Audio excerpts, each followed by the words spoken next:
भाग्य के लिखा भगवान भी नहीं मिटा सकते। एक गांव में एक बहुत ही ज्ञानी पंडित रहता था। एक दिन वह पंडित अपने बचपन के मित्र से मिलने के लिए दूसरे गांव में जा रहा था। उसका मित्र बचपन से ही गूंगा और एक पैर से अपाहिज था। उसके मित्र का गांव काफी दूर था और रास्ते में कई छोटे छोटे गांव पड़ते थे। पंडित अपनी धुन में चला जा रहा था, तभी रास्ते में पंडित को एक हट्टा कट्टा आदमी मिला और वह भी उसके साथ साथ चलने लगा। पंडित ने मन में सोचा, चलो अच्छा हुआ, साथ साथ चलने से सफर आराम से कट जाएगा। पंडित ने उस आदमी से उसका नाम पूछा तो उस आदमी ने अपना नाम महाकाल बताया। पंडित को उसका नाम सुनकर अजीब सा लगा। अब दोनों धीरे धीरे साथ साथ चल ही रहे थे, तभी रास्ते में एक गांव आया तो महाकाल ने पंडित से कहा, तुम आगे चलो, मुझे इस गांव में एक आदमी से मिलकर आना है, मैं तुमसे आगे मिलता हूँ। पंडित ने ठीक है और वह आगे की ओर चल दिया। तभी गांव में खबर फैली हुई, एक व्यक्ति को भैंस ने मार दिया। तभी थोड़ी देर में महाकाल वापस पंडित के पास आ गया। फिर चलते चलते दोनों एक दूसरे गांव में बाहर पहुंचे। वहां पर एक छोटा सा मंदिर बना हुआ था और रुकने की व्यवस्था भी अच्छी थी। पंडित ने मित्र का गांव भी वहां से अभी काफी दूर था और शाम होने वाली थी, तो पंडित ने महाकाल से कहा, शाम होने वाली है, पूरा दिन हो गया, चलते चलते थकान भी बहुत हो गई है और भूख भी लग रही है, हम यहीं पर भोजन करके आराम कर लेते हैं, कल सुबह आराम से आगे की सफर करेंगे। महाकाल ने कहा, ठीक है, मुझे इस गांव में एक आदमी से कुछ जरूरी बात करनी है, तुम खाना खाकर आराम करो, मैं बाद में आकर खा लूंगा। ऐसा कहकर वह वहां से चला गया, लेकिन उसके जाते ही कुछ देर बाद उस गांव में धुआं उठता हुआ दिखाई दिया और थोड़ी ही देर में पूरे गांव में आग लग गई। अब पंडित के मन में सोचा कि यह महाकाल जहाँ जाता है वहाँ किसी न किसी तरह का नुकसान जरूर होता है, कुछ तो गड़बड़ है। लेकिन पंडित ने गड़बड़ है रात को महाकाल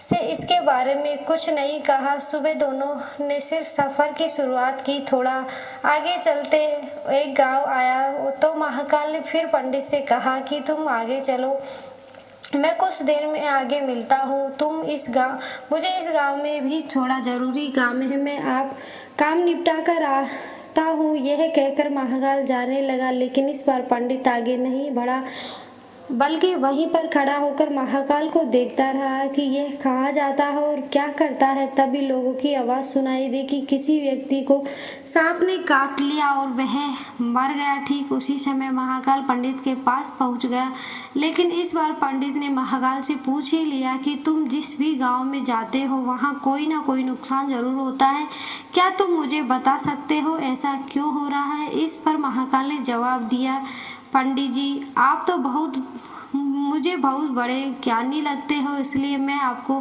साथ आया हूँ। इसलिए था क्योंकि ज्ञानी पुरुषों का संग सदा अच्छा होता है, परंतु आप अभी तक मुझे समझ ही नहीं पाए। पंडित ने कहा, मैं समझ गया हूँ, लेकिन मुझे थोड़ी शंका है, इसलिए आप स्वयं अपना परिचय दे दीजिए। महाकाल ने जवाब दिया, मैं यमदूत हूँ और यमराज की आज्ञा लोगों के प्राण हरने आया हूँ। उन्होंने जिनकी आयु पूरी हो चुकी है। पंडित को पहले से ही इस बात का शंका थी, फिर भी महाकाल के मुख से सुनकर पंडित घबरा गया, लेकिन फिर से हिम्मत करके पूछने लगा कि अगर ऐसी बात है तो तुम मुझे बताओ कि अगली मृत्यु किसकी है? यमदूत ने जवाब दिया, अगली मृत्यु तुम्हारे उसी मित्र की है जिससे तुम मिलने जा रहे हो और उसकी मृत्यु का कारण भी तुम ही बनोगे। यह सुनकर पंडित घबरा गया। पंडित ने सोचा कि मेरे कारण मेरे मित्र की मृत्यु हो जाएगी तो अच्छा यही होगा कि मैं अपने मित्र से मिलने ही नहीं जाऊंगा, कम से कम मैं तो उसकी मृत्यु का कारण नहीं बनूंगा। महाकाल ने कहा, तुम जो सोच रहे हो वह सब कुछ पता है, अगर तुम्हारे अपने मित्र से मिलने ना जाने से नियति नहीं बदल जाएगी, तुम्हारे मित्र की मृत्यु निश्चित है और वह अगले कुछ ही क्षणों में घटित होने वाली है। महाकाल के मुंह से ऐसी बात सुनकर पंडित को दिल को झटका सा लग गया, क्योंकि महाकाल ने उसके मन की बात जान ली थी, जो कि एक साधारण व्यक्ति के लिए संभव नहीं है। तो पंडित को विश्वास हो गया कि यह महाकाल सचमुच में ही यमदूत है। अब वह अपने मित्र की मृत्यु का कारण ना बने, इसलिए पंडित पीछे की ओर मुड़ा और अपने गांव की ओर जाने लगा। परंतु जैसे ही पंडित मुड़ा, उसका मित्र तेजी से उसकी ओर आता दिखाई दिया। वह पंडित को देखकर बहुत खुश दिख रहा था, लेकिन वह एक पैर से अपाहिज होने के कारण उसे आने में समय लग रहा था। लेकिन जैसे ही वह पंडित के पास पहुंचा तो उसकी अचानक हार्ट अटैक के कारण मृत्यु हो गई। पंडित आश्चर्य होकर महाकाल की तरफ देखने लगा। पंडित महाकाल से पूछना चाह रहा था कि आखिर क्या हुआ। महाकाल पंडित ने मन की बात समझ गया और बोला, तुम्हारा मित्र पिछले गांव से तुम्हारे पीछे पीछे आ रहा था, लेकिन यह गूंगा और अपाहिज होने की वजह से तुम तक नहीं पहुंच सका। उसने पूरी ताकत लगाकर तुम तक पहुंचने की कोशिश की, लेकिन बुढ़ापे में बचपन जैसी ही ताकत नहीं होती, इसलिए हार्ट अटैक के कारण इसकी मृत्यु हो गई। क्योंकि तुमसे मिलने के लिए अपनी गति की सीमा को लांघते हुए वह तुमसे मिलने के लिए पीछे पीछे भाग रहा था, इसलिए अपने मित्र की मृत्यु का कारण तुम ही बने।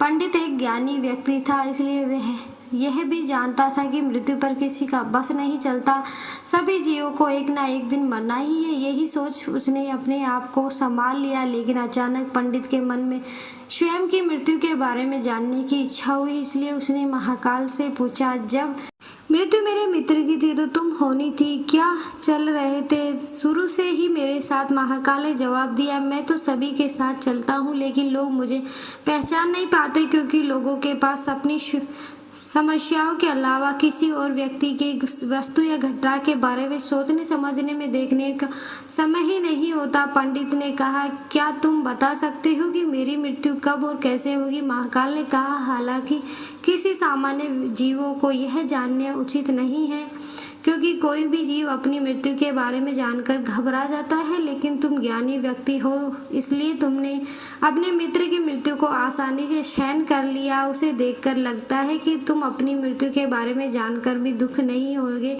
इसलिए मैं तुम्हें बता देता हूँ कि तुम्हारी मृत्यु आज से ठीक 6 महीने बाद, आज के ही दिन से ठीक 6 महीने बाद आज के दिन दूसरे राज्य में फांसी लगने से होगी। और सबसे आश्चर्य की बात यह होगी कि तुम स्वयं खुशी से फांसी को स्वीकार कर लोगे। इतना कहकर महाकाल जाने लगा, क्योंकि महाकाल का पंडित के साथ चलते रहने का अब कोई कारण नहीं था। पंडित जी अपने मित्र का क्रियाक्रम करके अपने गांव चला गया, लेकिन कोई व्यक्ति कितनी ही भी ज्ञानी क्यों ना हो, अपनी मृत्यु की बात सुनकर तो घबरा ही जाता है और मृत्यु से बचने के लिए कुछ ना कुछ करता ही है। पंडित ने भी किया। पंडित ज्ञानी था तो उसकी पहचान उस राजा के राज्य तक थी। उस पंडित ने सोचा कि राजा के पास कई ज्ञानी मंत्री हैं, वे मेरी मृत्यु से संबंधित समस्याओं का कोई ना कोई समाधान निकाल ही लेंगे। पंडित यह सोचते हुए राज दरबार पहुंच जाता है और उनके वहां जाकर राजा को सारी बात सुनाता है। राजा ने यह बात अपने मंत्रियों को बताई और उन्हें सलाह मांगी। अंत में उस सभी ने विचार विमर्श करके कहा कि अगर पंडित की बात सही है तो यह निश्चित है कि उसकी मृत्यु 6 महीने के बाद होगी, लेकिन तब तक मृत्यु कब होगी? जब वह दूसरे राज्य में जाएगा। यह दूसरे राज्य में जाएगा ही नहीं तो मृत्यु भी नहीं होगी। मंत्रियों की यह सलाह पर राजा को भी ठीक लगी। बहुत सोच समझकर राजा ने पंडित से रहने की व्यवस्था अपने महल में ही करवा दी और राजा के आदेश के बिना उस पंडित से किसी को भी मिलने का नहीं दिया जाता। पंडित भी डर के कारण कहीं पर भी नहीं जानता। अब धीरे धीरे पंडित की मृत्यु का समय पास आने लगा। वह दिन भी आ गया जिस दिन पंडित की मृत्यु होने वाली थी। पंडित अपनी मृत्यु को लेकर बहुत डरा हुआ था, इसलिए उस दिन वह डर के मारे जल्दी ही सो गया ताकि जल्दी से वह रात बीत जाए और अगले दिन आ जाए तो मृत्यु टल सके। लेकिन पंडित को नींद में चलने की बीमारी थी और इस बीमारी के बारे में वह खुद भी नहीं जानता था, इसलिए राजा के किसी वेद को बताने का प्रश्न ही नहीं उठता। उसी रात पंडित को नींद में चलने का दौरा पड़ा। वह उठा और महल से निकलकर घोड़ों के अस्तबल में गया। पंडित का राजा का खास मेहमान था, इसलिए पहरेदारों ने भी उसे नहीं रोका और ना ही किसी ने पूछताछ की। अस्तबल में पहुंचकर वह सबसे तेज दौड़ने वाले घोड़े पर सवार होकर नींद में ही राज्य की सीमा से बाहर दूसरे राज्य में चला गया। वहां जाकर दूसरे राजा के राज महल में पहुंच गया और उस महल के पहरेदारों ने भी उसे नहीं रोका और ना ही कोई पूछताछ की, क्योंकि पहरेदार भी नींद में थे। और वह पंडित सीधे राजा के शयन कक्ष पहुंच गया।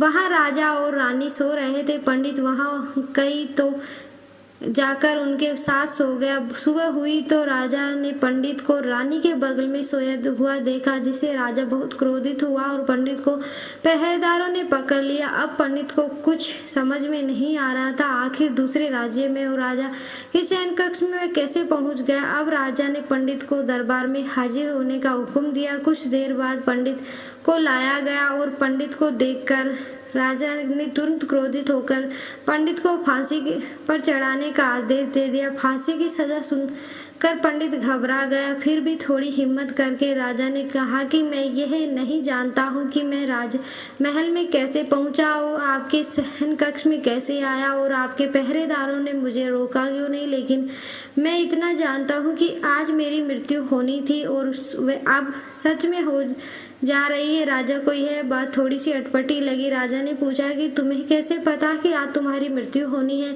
तुम्हें कहना क्या चाहते हो। राजा ने ऐसा कहने पर पंडित ने महाकाल से मिलने की सारी घटना सुना दी और कहा कि राजन, मेरा क्या किसी भी सामान्य व्यक्ति में इतना ऐसा साहस नहीं है कि वह आपके शयन कक्ष में आपकी उपस्थिति में रानी के पास चला जाए और सो जाए। राजा को पंडित की बात पर थोड़ा सा यकीन तो हुआ, परंतु राजा ने सोचा कि यह मौत से बचने के लिए महाकाल और अपनी मौत की कहानी बना रहा है। इसलिए राजा ने पंडित से कहा, यदि तुम्हारी यह बात सत्य है और आज तुम्हारी मृत्यु का दिन है जैसे कि तुम्हें महाकाल ने कहा था, तो तुम्हारी मृत्यु का कारण मैं नहीं बनूंगा और यह बात झूठ निकली तो अनिश्चित ही आज तुम्हारी मृत्यु का दिन होगा। क्योंकि पड़ोसी राज्य का राजा उनका मित्र था, उसने तुरंत सैनिकों के हाथ उस राजा को संदेश भेजा और पंडित की बात सत्यता का प्रमाण भेजे गए सैनिक वापस लौट आए और उन्होंने कहा कि महाराज, पंडित को जो कह रहा है बिल्कुल सत्य है। दूसरे राज्य के राजा ने पंडित को रहने के लिए अपने ही महल में व्यवस्था कर रखी थी और पिछले 6 महीने से पंडित राजा का मेहमान था। कल राजा इससे अंतिम बार मिले थे। इसके बाद इस राज्य में यह कैसे पहुंचा, इसकी जानकारी किसी को नहीं है।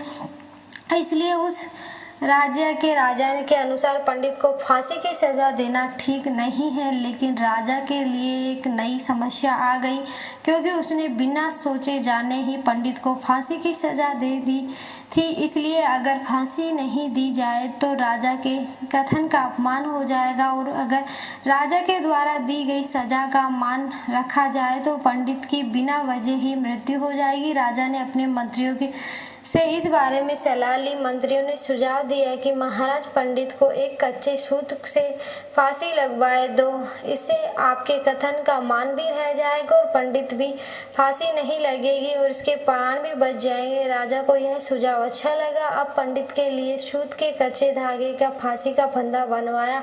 पंडित को फांसी पर चढ़ाए जाने लगा। सभी खुश थे कि ना तो पंडित मरेगा, ना ही राजा का वचन झूठा होगा। पंडित ने भी सोचा कि सूत के धागे से उसकी मृत्यु नहीं होगी, इसलिए वह खुशी खुशी फांसी पर चढ़ने को तैयार था, जैसे ही महाकाल ने उसे कहा था।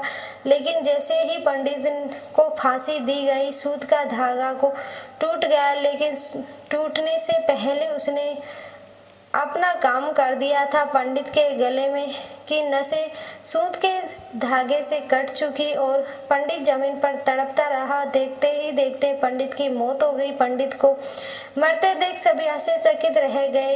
किसी को विश्वास नहीं हो रहा था कि इस धागे से किसी की मृत्यु भी हो सकती है, लेकिन नियति ने अपना काम कर दिया। कहते हैं ना, जो होना होता है वह होकर ही रहता है, इसलिए भाग्य का लिखा कभी नहीं मिटता। वीडियो अगर पसंद आया तो वीडियो को लाइक करें और चैनल को सब्सक्राइब जरूर करें। धन्यवाद।